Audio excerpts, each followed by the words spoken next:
रीति, नीति, प्रीति कहाँ हो? चलो अब खाना खा लो। अभी आते हैं माँ। वंदना की आवाज लगाते ही उसकी तीनों बेटियां रीति, नीति और प्रीति अपने घर की तरफ बढ़ती हैं। रीति हमेशा बीच में चलती थी और उसके दोनों तरफ कंधे पकड़कर नीति और प्रीति चला करती थी। दरअसल प्रीति और नीति देख नहीं सकती थी और रीति देख तो सकती थी पर वो पैरों से लाचार थी। तो रीति बैसाखी के सहारे थी और नीति और प्रीति रीति के सहारे। कितनी बार कहा है ज्यादा दूर मत जाया करो। रीति दीदी थी ना हमारे साथ। अरे कब तक तुम तीनों साथ रह पाओगी? एक दिन तो तुम तीनों को अपने अपने घर जाना ही होगा। फिर क्या करोगी बोलो? तो फिर हम शादी ही नहीं करेंगी। रीति दीदी का कंधा पकड़कर ऐसे ही चलती रहेंगी हमेशा।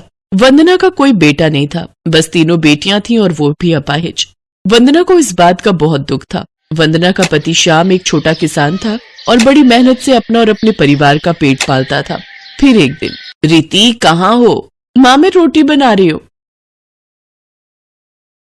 अरे सारा दिन तू ही काम करती रहती है, अपनी दोनों बहनों को भी तो कुछ सिखा। माँ मैं हूं ना, और वैसे भी वो दोनों कैसे करेंगी? ऐसा नहीं है मेरी बच्ची, जब तू अपने घर चली जाएगी तो इन्हें भी तो ससुराल जाना पड़ेगा। फिर कैसे काम चलेगा? अंधे भी तो अपने हिसाब से काम करते हैं ना। और हम कोई अमीर घर से तो है नहीं कि काम नौकर चाकर करेंगे। पर माँ वो कैसे कर पाएंगी? आप खुद ही सोचो ना कि अगर आप देख ना पाओ तो आप कैसे पता करोगी कि कौन सी शक्कर है और कौन सा नमक? कैसे पता करोगी कि कौन सी मूली है और कौन सी गाजर? माँ मैं तो कहती हूँ कि आप मेरी शादी ही मत करो। मैं कमाऊंगी और सबका ख्याल रखूंगी हमेशा। रीति की बात सुनकर वंदना की आंखों में आंसू आ गए। ये बात नीति और प्रीति ने भी सुन ली और वो दोनों भी चुपके चुपके रोने लगी।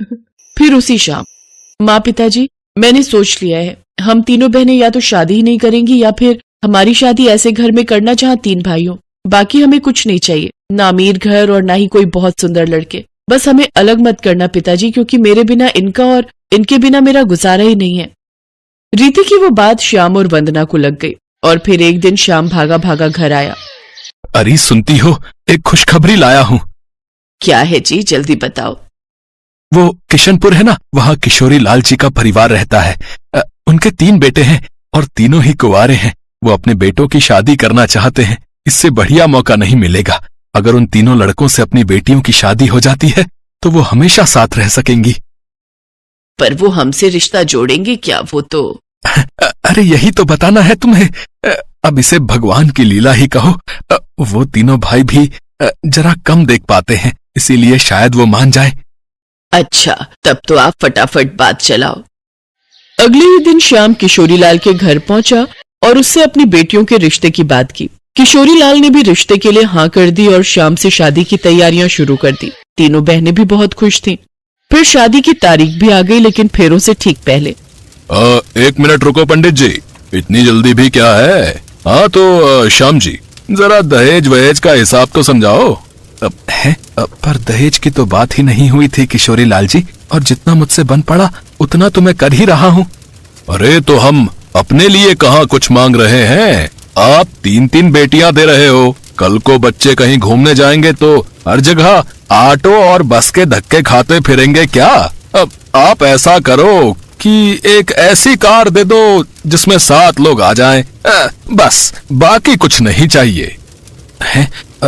पर ऐसी कार तो बहुत महंगी आएगी, मैं गरीब कहाँ से लाऊंगा किशोरी लाल जी? अरे तो अभी की बात कौन कर रहा है?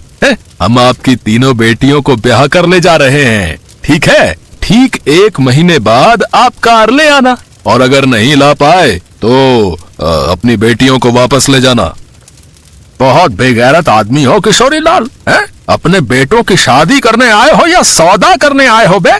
मुखिया तुम चुप करो। अगर इतना ही प्यार आ रहा है ना इन लंगड़ी और अंधी बेटियों पर, तो तुम ही ले जाओ इन्हें अपने घर बहू बनाकर।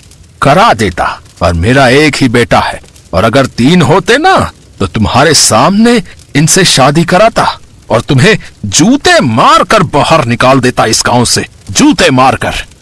हाँ, तो हम जा रहे हैं। अब ढूंढ लेना ऐसा घर इन लंगड़ी और अंधियों के लिए, जहाँ बिना दहेज के तीनों की शादी हो जाए। हम भी देखते हैं। विमल बेटा इधर आ। श्याम भाई बताओ कि आप मेरे बेटे के साथ अपनी कौन सी बच्ची की शादी करना चाहते हो, बताओ। मुखिया जी, आपकी इस दरिया दिली के लिए बहुत बहुत धन्यवाद, लेकिन हम तीनों अलग नहीं रह सकती। मेरी बहनें मेरे ही सहारे हैं, तो या तो हम तीनों एक ही घर जाएंगे या फिर। शादी तो होगी बेटी, और इस लालची किशोरी लाल के सामने ही होगी। श्याम भाई, मेरा एक ही बेटा है और आपको अजीब लगेगा, लेकिन अब कोई चारा नहीं है। मैंने जबान दे दी है, मैं अपनी तीनों बेटियों का हाथ अपने बेटे विमल के लिए मांगता हूँ। बताओ, आपको मंजूर है? मुखिया की बात सुनकर वहाँ हर आदमी हैरान था, पर तभी रीति के कंधे पकड़कर नीति और प्रीति मुखिया के सामने खड़ी हो गईं और उनके पैर छुए। फिर उसी मंडप में तीनों बहनें हमेशा के लिए एक साथ हो गई और इस तरह तीनों बहनों ने अग्नि को साक्षी मानकर एक ही लड़के से शादी कर ली और वो लड़का बन गया 3 बहनों का एक पति। और किशोरीलाल अपने 3 बेटों के साथ खाली हाथ वहां से बेइज्जत होकर चला गया।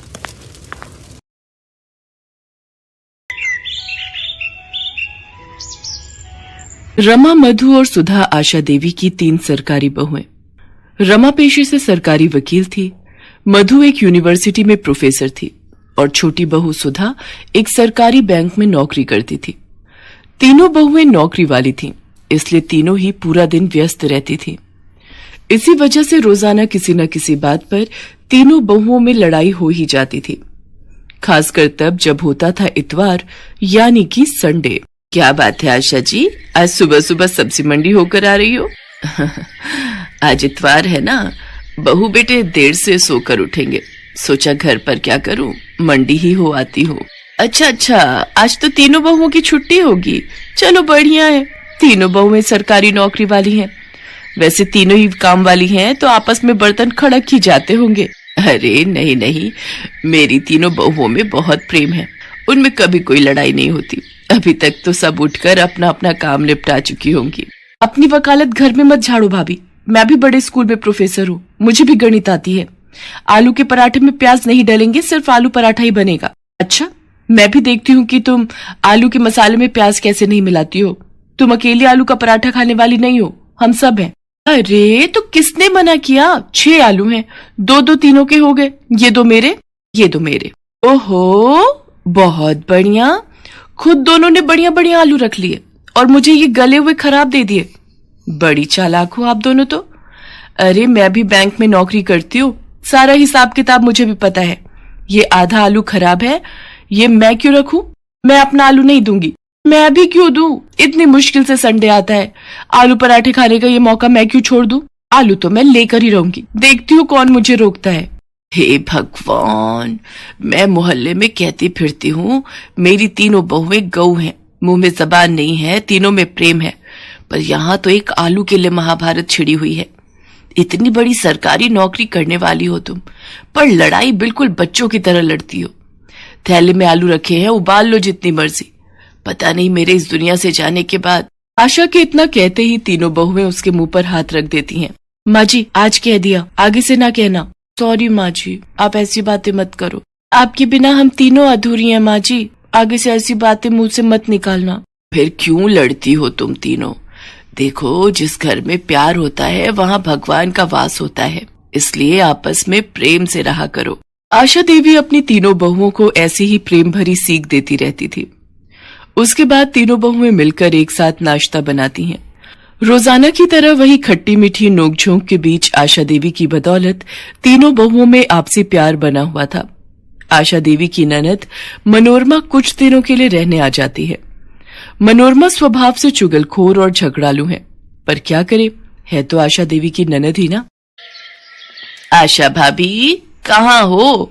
मैं तो कब की बाल धोकर बैठी हूँ, तुम्हारी बहुएं कहाँ हैं? मुझे चाय नाश्ता कौन सी बहू देगी? जी रुको, मैं तुम्हारे लिए पोहा और चाय बनाकर ला रही हूँ। बुआ जी पाए लागू, मैं चलती हूँ, आपको शाम को मिलूंगी। मैं भी चलती हूँ बुआ जी, प्रणाम। ओहो, मुझे भी आज लेट हो गया। मधु भाभी रुको, मुझे अपनी स्कूटी पर जरा बस स्टैंड तक छोड़ देना, आज कैब बुक ही नहीं हो रही। ये बढ़िया बात रही, तीनों बहुएं काम पर निकल गईं, अब तुम सारा घर का काम करोगी। तो क्या हुआ जीजी, सफाई बर्तन वाली लगी हुई है, घर का काम करने में हर्ष थोड़ी है। तुम तो ऐसे ही चिंता करती हो। ये लो पोहा और चाय लो, बाकी सब चिंता छोड़ दो। मनोरमा की बुरी आदत चुगली करने की बाज कहाँ आने वाली थी। जब आशा ने उसकी बात को अनदेखा कर दिया तो वो तीनों बहुओं को भड़काने लगी। अरे रमा बहू क्या कर रही हो, अंदर आ जाऊं?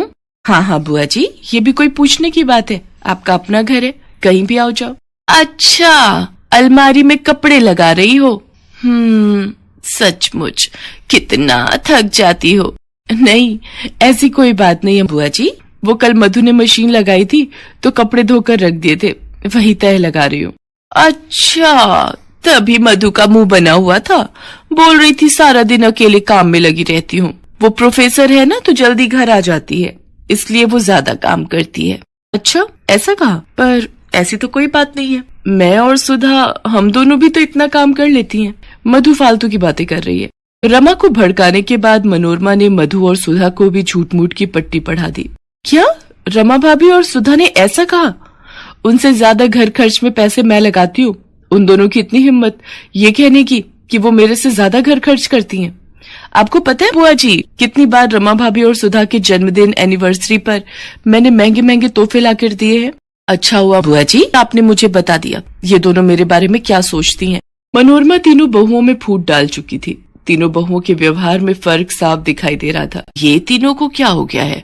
आज इतवार के दिन घर में इतनी शांति कैसे बनी हुई है? रमा बहू, क्या हुआ? आज रसोई में कुछ स्पेशल नाश्ता नहीं बनाना क्या? मुझे नहीं पता माँ जी, मैंने अपने और सुधीर के लिए छोले भटूरे मंगवाए थे, हमने वही नाश्ता कर लिया है। रमा भाभी, बहुत ज्यादा इतराने की जरूरत नहीं है, हमने भी स्पेशल अमृतसरी कुलचे मंगवा कर खा लिए हैं। हमारा भी आज संडे है, सुनील और मैं मूवी देखने भी जा रहे हैं। मैंने भी जलेबी समोसे खाए हैं, खुद कमाती हूँ, किसी का दिया नहीं खा रही। मैंने और रवि ने हैवी नाश्ता किया है, बढ़िया, कितने दिनों बाद। ये हो क्या रहा है इस घर में? एक दूसरे से सीधे मुंह बात करने को तीनों तैयार ही नहीं है। जरूर कुछ गड़बड़ है, नहीं तो ये तीनों मेरे से इस तरह बात नहीं करती। और ये मनोरमा जी कहाँ गई है? बड़ी देर से दिखाई नहीं दे रही, लगता है कमरे में होंगी। उनकी चाय वहीं दे आती हूँ। अरे मैंने भाभी की तीनों बहुओं में ऐसी फूट डाली है, ऐसी फूट डाली है कि पूछो मत। बड़ा इतरा रही थी तीनों बहुओं को लेकर। ओह, इसका मतलब ननद जी ने मेरे घर में आग लगाई है। इनका पर्दाफाश मैं ही करूंगी। मनोरमा की आदत थी फोन पर हर बात अपनी बेटी को बताने की। आशा देवी ने एक दिन अपने मोबाइल का ऑडियो रिकॉर्डर ऑन करके मनोरमा के कमरे में रख दिया और जानबूझकर मनोरमा से बातों बातों में बात करने लगी। भाभी, तुम मुझे पहले कहती तो मैं बहुत पहले ही ये काम कर देती। अब तुम अपना दुख मुझसे कह रही हो कि तुम अपनी तीनों बहुओं से तंग आ चुकी हो, उनकी सेवा करके तुम थक जाती हो। चलो, अभी भी कुछ नहीं बिगड़ा है, तुम चिंता मत करो, मैं तुम्हारी तीनों बहुओं में फूट डाल चुकी हूँ। मनोरमा सारी सच्चाई बोल देती है कि कैसे उसने रमा, मधु और सुधा से एक दूसरे के लिए चुगली की थी। आशा तो यही चाहती थी कि सच्चाई सामने आए और वो मौका देखकर अपनी तीनों बहुओं के सामने अपनी ननद मनोरमा की सच्चाई सुना देती है, जिसे सुनकर तीनों बहुओं की आंखों में आंसू आ जाते हैं और वो एक दूसरे की तरफ देखने लगती हैं। मनोरमा शर्म से लज्जित हो जाती है और वापस अपने घर चली जाती है। मुझे अपनी तीनों बहुओं पर नाज है। तुमने किसी के भड़काने पर अपने ही घर में फूट डाल दी। मैं तो दुनिया से कहती हूँ मेरी तीनों बहुएं बहुत समझदार हैं, उनमें आपस में एकता है। कभी भी किसी के भड़काने में मत आना, नहीं तो घर को टूटते देर नहीं लगती। हमें माफ कर दीजिए माँ जी, आज के बाद हम ये गलती दोबारा कभी नहीं करेंगे। तीनों बहुओं में फिर से एकता हो जाती है और आशा देवी का परिवार टूटने से बच जाता है।